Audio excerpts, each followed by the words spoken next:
하나님의 말씀 시편 69편 1절부터 우리 11절까지 우리 다 같이 교독하시겠습니다. 시편 69편 1절부터 11절까지입니다. 하나님이 나를 구원하소서. 물들이 내 영혼에까지 흘러 들어왔나이다.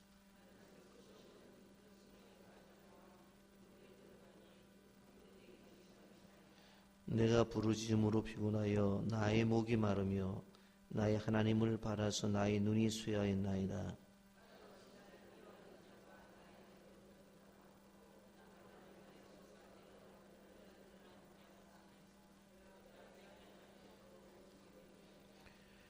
하나님이여, 주는 나의 우매함을 아시오니 나의 죄가 주 앞에서 숨길 수 없나이다.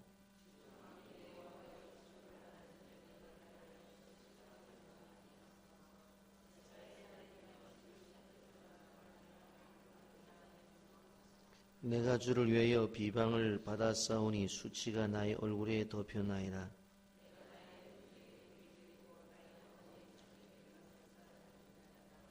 주의 집을 위하여는 열성이 나를 삼키고 주를 비방하는 비방이 내게 미쳤나이다. 함께 봅니다. 내가 군 배로 내 옷을 삼았더니 내가 그들의 말거리가 되었나이다. 아멘.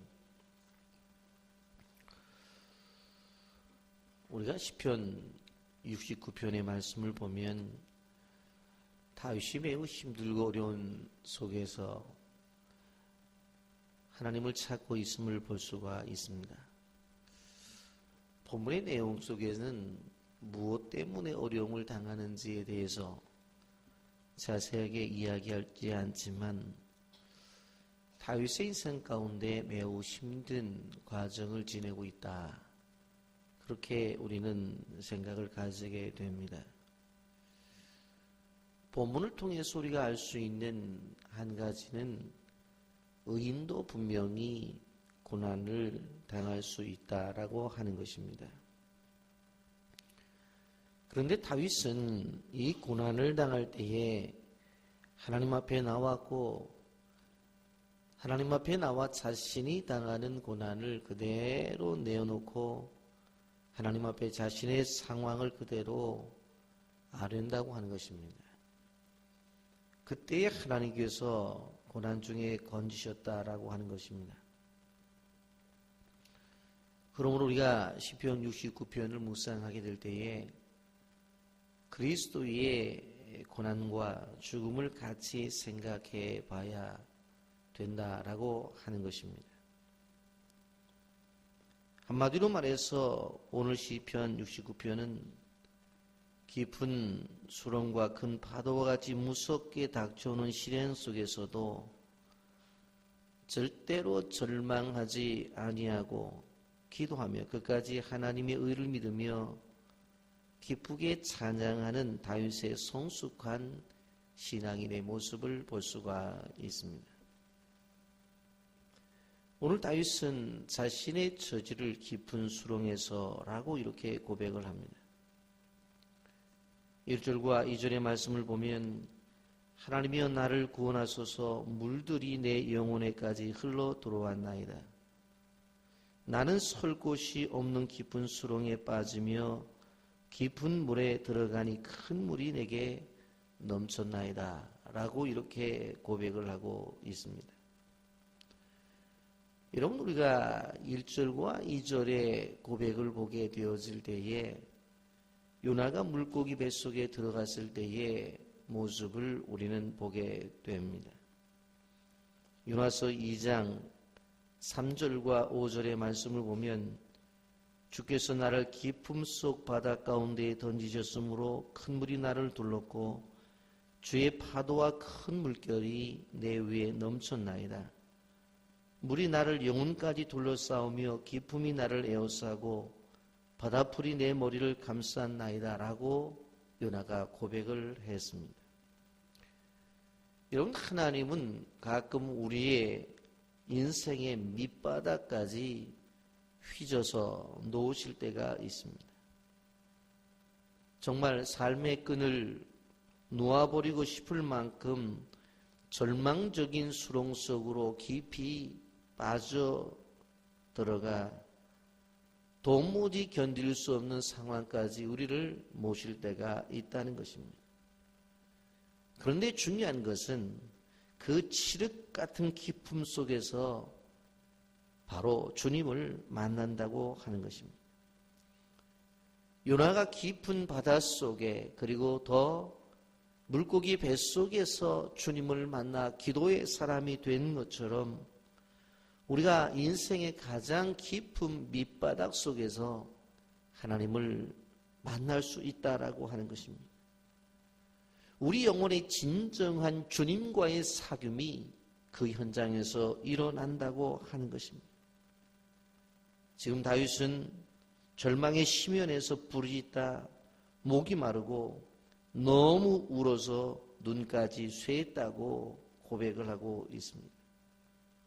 오늘 3절 말씀 다 같이 보십시오. 함께 읽어봅니다. 내가 부르짖음으로 피곤하여 나의 목이 마르며 나의 하나님을 바라서 나의 눈이 쇠하였나이다. 너무너무 기도하다가 목이 말라 물이 없으면 더 이상 기도를 진행할 수가 없고 하나님을 바라보는 눈이 쇠했다고 그렇게 고백을 하고 있는 것을 보게 됩니다. 왜 이렇게 이러한 일이 벌어집니까? 4절입니다. 4절 말씀 볼까요? 까닭없이 나를 미워하는 자가 나의 머리털보다 많고 부당하게 나의 원수가 되어 나를 끊으려 하는 자가 강하였으니 내가 빼앗지 아니한 것도 물어주게 되었나이다. 이유가 없어요. 왜 그렇게 나를 미워하는지 모르겠어요. 근데 이 미워하는 사람이 한두 사람이 아니라 사방에 머리털보다 많다고 그랬어요. 그리고 부당하게 나의 원수가 되어서 나를 끊으려 하는 자가 강하였다. 내 인생에 찾아와서 나를 끊어버리려고 하는, 나에게 고통을 주는, 그리고 내가 빼앗지 아니한 것도 물어주게 되었다. 난 아무 잘못이 없어요. 근데 내가 물어줘야 돼요. 여러분 어떻게 생각해 보면 과장이겠습니다만은 이 과장이 너무나도 잘 매치가 되어지는 그러한 다윗의 생애를 이야기하고 있습니다. 한마디로 말하면 다윗의 생애에 다윗을 미워하는 사람들이 그렇게 많았다고 하는 것입니다. 이렇게 미워하는 사람들에 의해서 다윗이 처한 상황이 어떻습니까? 여러분 4절에 악한 자들의 이유 없는 미움 때문에 6절 말씀에 보면 바로 믿는 자들이 수치와 욕을 당하게 된다고 하는 것입니다. 그리고 8절에 가서는 가족 관계까지도 관계가 소원해집니다. 내가 나의 형제에게는 객이 되고 나의 어머니의 자녀에게는 낯선 사람이 되었나이다. 형제까지도 바로 이렇게 관계가 좋지 않은 관계로 발전하고 있는 것입니다. 여러분 신앙의 생활에 있어서 우리가 아셔야 될 것은 무엇인가 하면 가족들과의 관계도 멀어질 수 있어요. 가족과의 관계 속에서도 예수를 믿는다는 이유 때문에 욕을 당할 수도 있다는 것입니다. 내가 가지고 있는 믿음이 조롱을 당할 수도 있어요. 믿는다고 한번 해보라고, 뭐 기도로 고친다고 해보라고, 뭐 집에는 붙어있지 않고 교회만 가서 산다고, 뭐 수많은 이야기들을 들을 때가 있어요. 그러나 중요한 것은 다윗은 끝까지 하나님을 신뢰하는 믿음의 끈을 놓지 않았다라고 하는 것입니다. 여러분 그러면서 다윗의 열정 속에서 오늘 중요한 하나의 열정을 보게 됩니다. 9절 말씀 보세요. 다 같이 읽어봅니다. 시작. 주의 집을 위하는 열성이 나를 삼키고 주를 비방하는 비방이 내게 미쳤나이다. 무슨 이야기입니까?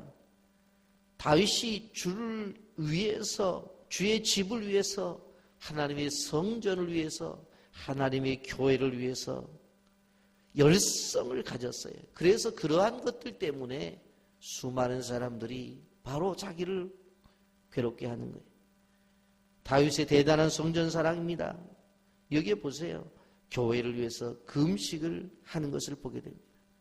10절과 11절 말씀을 보면 내가 곡하고 금식하였더니 그것이 도리어 나의 욕이 되었으며 내가 굵은 배를 내 옷을 삼았더니 내가 그들의 말거리가 되었나이다.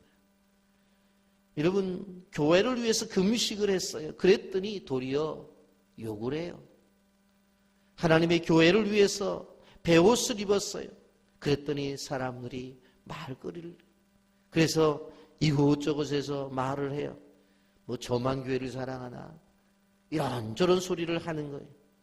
교회를 위한 금식을 하고 교회를 위해서 베옷을 입어요. 대단한 교회 사랑이에요.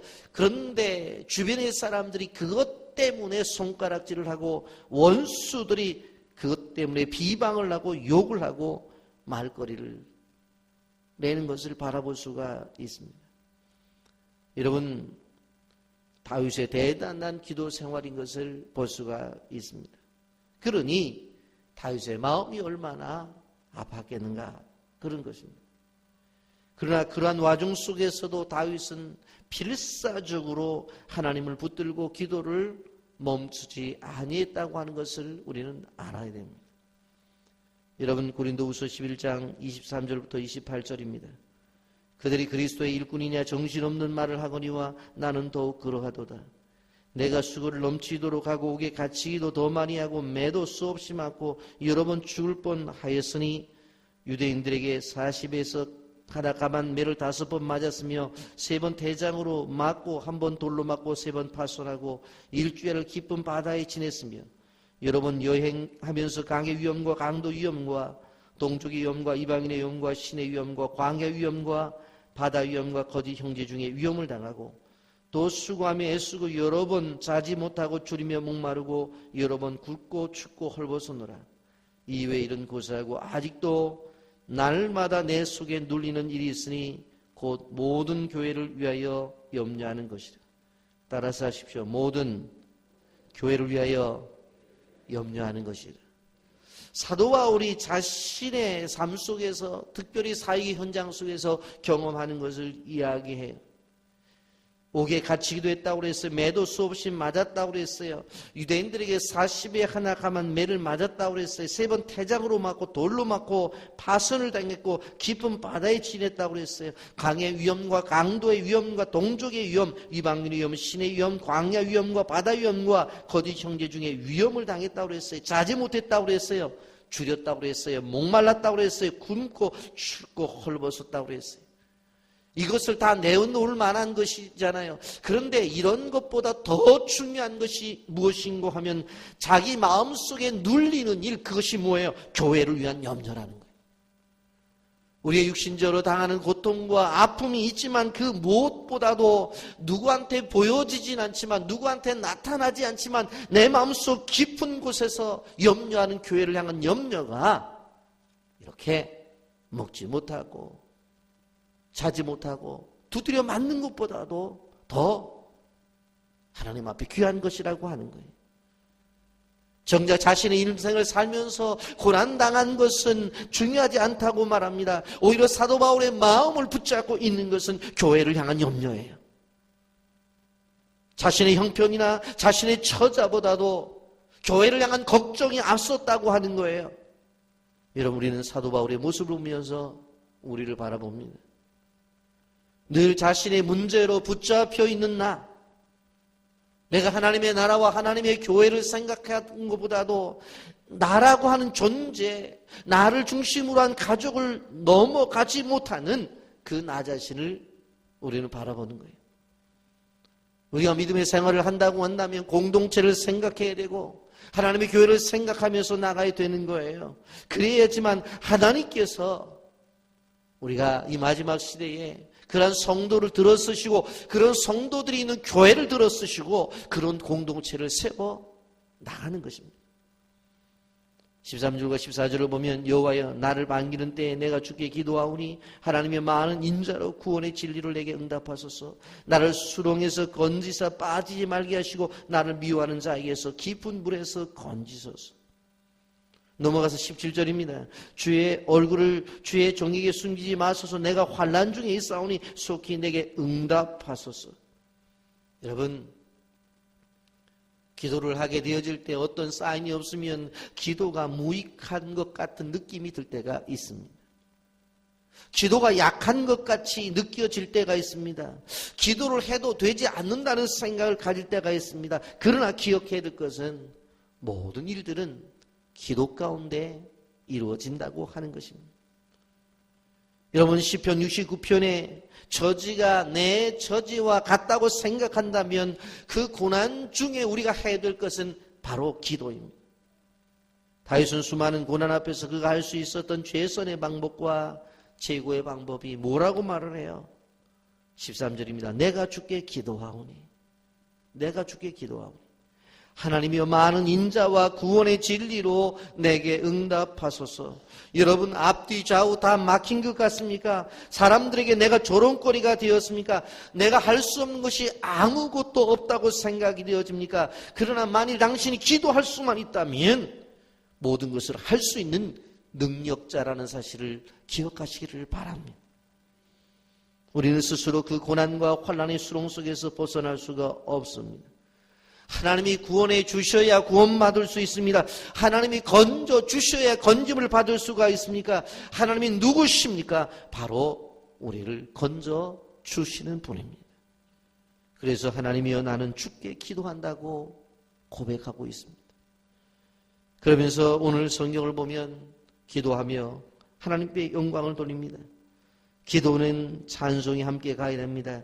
기도는 곡조 없는 찬송이요 찬송은 곡조 있는 기도입니다. 그러므로 기도와 찬송은 항상 감사 속에서 이루어져야 되는 것입니다. 30절 말씀을 보면 내가 노래로 하나님의 이름을 찬송하며 감사함으로 하나님은 위대하시다 하리니라고 말합니다. 곧불과 굽이 있는 황소를 드림보다 여호와를 더욱 기쁘시게 함이 될 것이라고 말합니다. 31절 말씀을 보면 이것이 곧불과 굽이 있는 황소를 드림보다 여호와를 더욱 기쁘시게 함이 될 것이라. 하나님을 노래하고 하나님을 찬양하는 것, 그 중심에 바로 예배 중심에 바로 이것이 있어야 됩니다. 우리는 지독한 수렁에 빠져 생과 사의 갈림길에 처한다 할지라도 기도가 있고 찬송이 있어야 돼요. 그런데 그 기도가 어떤 기도에 감사의 기도가 있어야 된다고 하는 것이 왜 그렇습니까? 거기에 기적이 있고 거기에 구원이 있기 때문에 그렇습니다. 바울과 실라가 빌립보에서 전도를 하다가 잡혀 들어갔습니다. 등짝이 너덜너덜하도록 채찍에 맞고 깊은 지하 감방에 가셨습니다. 그들이 한 것이 무엇입니까? 바로 그들이 한 것이 기도하고 찬송했습니다. 결과가 어떻게 되었습니까? 갑자기 큰 지진이나 옥토가 움직이고 옥문이 열리고 모든 착고가 풀리고 극기하는 간수가 회개하고 그 일을 통해서 바울들이 무엇을 정해요? 주 예수를 믿으라 그리하면 너와 내 집이 구원을 얻겠다고 외치게 되질 때에 그 집이 세례를 받는 역사가 나타났습니다. 깊은 수렁에서 기도하십시오. 깊은 수렁 속에 있을 때 찬송을 하십시오. 거기에 기적이 있다는 사실을 기억하시기를 바랍니다. 그러기에 다윗도 깊은 구렁 속에서 기도하고 찬송을 했고 사도 바울도 그렇게 함으로 기적을 맛보았습니다. 이 시대에 어떤 고난이 찾아와도 우리의 기도가 있고 우리에게 찬송이 있다면 우리 앞에는 기적이 준비되어 있다는 사실을 기억하며 이 기적을 맛보기를 예수님의 이름으로 축복합니다. 아멘.